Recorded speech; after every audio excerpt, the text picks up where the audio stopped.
नमस्कार, मी ॲडव्होकेट भालचंद्र धापटे. कौटुंबिक हिंसाचाराची केस कशी दाखल करायची? चला आजचा व्हिडिओ फक्त महिलांसाठी.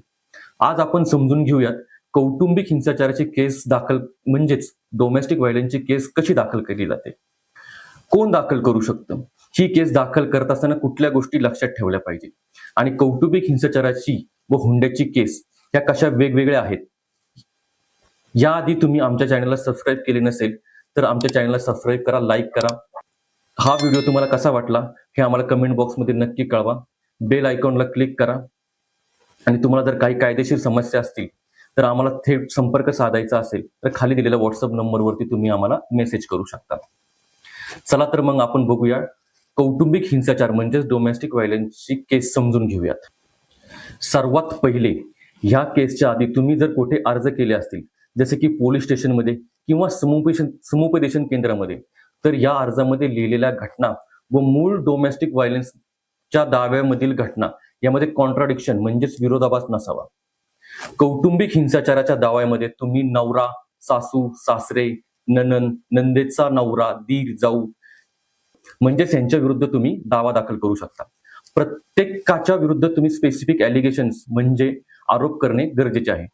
तुमच्या बरोबर जेव्हा कौटुंबिक हिंसाचार झाला तो कसा झाला, कुठे झाला, कधी झाला, त्याची वेळ, ठिकाण, दिनांक हा अतिशय विस्तृत स्वरूपाने लिहिणे अत्यंत गरजेचे आहे. तुमच्या कंप्लेंटमध्ये संपूर्ण घटना या सविस्तरपणे लिहिणे आवश्यक आहे. घटना कशी घडली, त्यातून कौटुंबिक हिंसाचार कसा झाला, कधी झाला, हा हिंसाचार करण्यासाठी त्यांनी नक्की काय मागणी केली, हिंसाचार कोणी केला, हिंसाचार कुठल्या स्वरूपाचा होता, म्हणजेच तुम्हाला मारहाण झाली आहे का, तुम्हाला मानसिक त्रास दिला गेला आहे का, तुमच्याकडे पैसे मागितलेत का, आर्थिक हिंसाचार झाला आहे का, हे स्पष्टपणे लिहिणे आवश्यक आहे. आणि असा गैरसमज अजिबात नसावा की ही केस कौटुंबिक हिंसाचाराची आहे, मग यामध्ये हुंडा मागितलेले लिहायचे की नाही.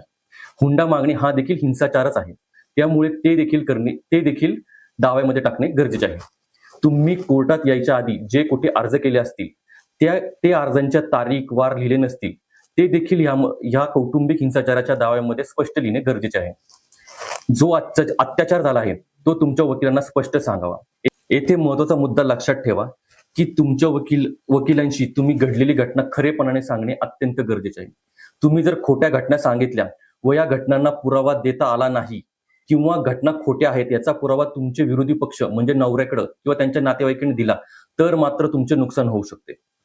कौटुंबिक हिंसाचाराचा दावा आणि सेक्शन 498 म्हणजेच हुंड्याची केस वेगळी आहे असे आपण सुरुवातीला म्हणतो. पण मग ही नक्की वेगळी केस कशी ते समजून घेण्यासाठी आपण बघूयात की कौटुंबिक हिंसाचाराच्या केसमध्ये तुम्ही कोर्टामध्ये काय मागण्या करू शकता आणि या कायद्याअंतर्गत तुम्ही कुठले हक्क दिलेले आहेत.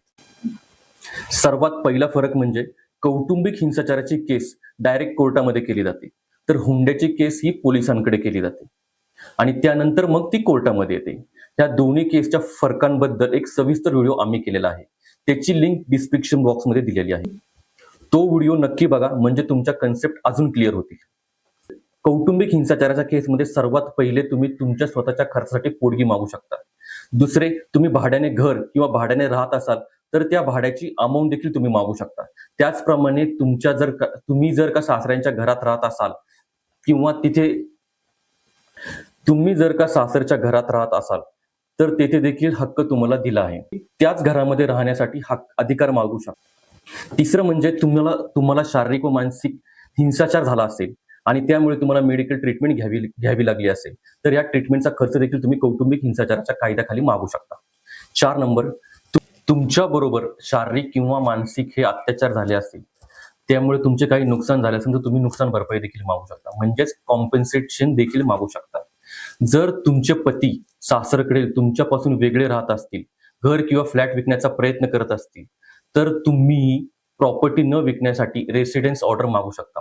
परंतु प्रॉपर्टी विकल्यानंतर तुम्हाला तुमचे काय नुकसान होईल हे तुम्हाला कोर्टाला दाखवून देणे अत्यंत गरजेचे आहे. याच ऑर्डरला स्टे ऑर्डर देखील आपण म्हणू शकतो. याचप्रमाणे तुमचे पती किंवा त्यांचे नातेवाईक किंवा त्यांचे मित्र किंवा कोणत्याही व्यक्ती तुमच्या घरी किंवा ऑफिसमध्ये येऊन किंवा कोणत्याही प्रकारे तुम्हाला संपर्क साधून त्रास देत असतील, कोर्टामध्ये न जाण्याची धमकी देत असतील, अशा कुठल्याही समस्या असेल तर तुम्ही तुमच्या वकिलांशी संपर्क साधून त्या अशा वागणुकी संदर्भात तुम्ही प्रोटेक्शन ऑर्डर देखील मागू शकता. म्हणजेच पती किंवा त्यांचे कोणतेही हस्तक तुमच्यापर्यंत पोहोचणार नाही, तुम्हाला कुठलाही मानसिक दबाव आणणार नाही आणि अशा केसेसमध्ये कोर्ट अशा ऑर्डर्स त्वरित पास करतात. तसे पॉवर्स देखील कोर्टाला आहे. लक्षात घ्या, कौटुंबिक हिंसाचाराच्या कायद्याने महिलांना मोठ्या प्रमाणावरती अधिकार दिले आहेत, पण याचा गैरवापर करू नका. कोर्टाने कुठलेही खोटे दावे करू नका. जजच्या देखील हे लक्षात आले तर तुमच्या विरुद्ध ऑर्डर होऊ शकते. कौटुंबिक हिंसाचाराच्या केसमध्ये तुम्ही या वेगवेगळ्या ऑर्डर्स तुमच्या पती व त्यांच्या नातेवाईकांविरुद्ध मागू शकता. पण प्रत्येक ऑर्डर घेत असताना तुम्हाला त्याचे पुरावे द्यावे लागतात. जसे की तुम्हाला पोटगी मागत आहात तर तुम्हाला तुमचे खर्च तसेच तुम्हाला जर काही इन्कम असेल तर ते देखील कोर्टासमोर ॲफिडेव्हिटवरती सांगावे लागते. म्हणजेच तुम्हाला खरे बोलावे लागते. जर तुम्ही भाडे मागत असाल तर तुम्हाला भाडे करार देखील कोर्टामध्ये दाखल करावा लागतो. तुमच्या अकाउंटमधून गेलेले भाड्याच्या रकमेची पुरावे तुम्हाला कोर्टामध्ये सादर करावे लागतात आणि तुमच्याकडे योग्य पुरावे असल्यास कौटुंबिक हिंसाचार कायद्यामध्ये तुम्हाला 100% त्याचा फायदा होतो. कौटुंबिक हिंसाचाराची केस नक्की कोणावर केली जाते हा सर्वात मोठा प्रश्न आहे. यासाठी सविस्तर व्हिडिओ आम्ही डिस्क्रिप्शन बॉक्समध्ये दिला आहे. परंतु या व्हिडिओचा मुद्दा स्पष्ट होण्यासाठी कौटुंबिक हिंसाचाराची केस तुम्ही ज्या लोकांसोबत राहिले आहात त्याच लोकांविरुद्ध करू शकता. कौटुंबिक हिंसाचाराची केस दाखल करण्यासाठी गरजेचे नाही की तुमचं लग्न झालेले असेल किंवा लग्नाच्या नात्यातीलच महिला कौटुंबिक हिंसाचाराची केस करू शकते. हा कायदा सांगतो की कोणतीही महिला जर कौटुंबिक नात्यात राहत असेल किंवा कुटुंबासारख्या नात्यात राहत असेल आणि तेथे तिच्यावरती हिंसाचार होत असेल तर ती कौटुंबिक हिंसाचाराची केस करू शकते.